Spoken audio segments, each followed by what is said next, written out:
Kristina ja tulen tänasesse päeva sinu jaoks sisemist rahu looma.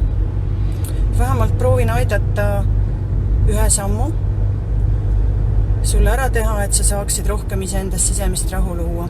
Ja ma tahan täna tuua välja teema, millega me siis oma suhtlemistes ja suhetes tihti hävime. Ja selleks on nõu andmine. Meie aju on sellise ehitusega, et kui üks inimene meile midagi räägib, siis meil tekib automaatne vajadus seda teise inimese räägitud hakata lahendama, hakata pakkuma talle ideid ja lahendusi. Aga kui sa hakkad teisele inimesele pakkuma ideid ja lahendusi, siis see tähendab teise inimese jaoks alateadlikult seda, et ta justkui ei saa ise hakkama, ta on justkui saamatu. Sest päris tihti on see olukord, kus kui inimene tuleb oma lugu suga jagama või rääkima, siis ta tegelikult tahab ära kuulamist, ta tahab aktsepteerimist, et need tunded, mida ta selles olukorras tunneb, need on lubatud. Ja inimene ei taha üldse nõu. Ja kuna me siis lähme automaatselt seda nõu andma, siis me rikume selle omavahelise suhte ja suhtluse seal vahel väga kergesti ära.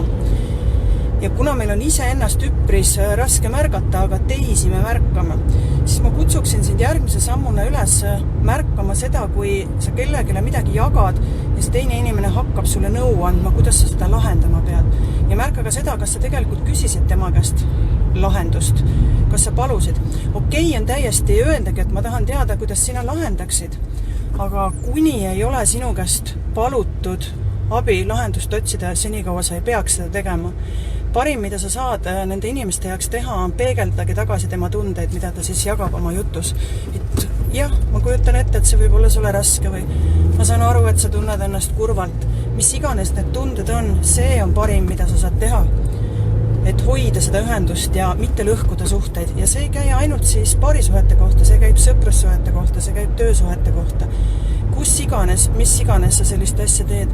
Nii et järgmise sammuna palun märka, millal sulle antakse nõu, siis märka ka seda, millal sa ise hakkad teistele andma nõu ja lihtsalt taanda ennast sellest. Ja kui sa nii väga tunned vajadust ikkagi nõu anda, siis et teha seda turvalisel moel teise inimese jaoks, siis oleks hea küsida, et kas sa tahaksid kuulata minu nägemus sellest vaatenurgast.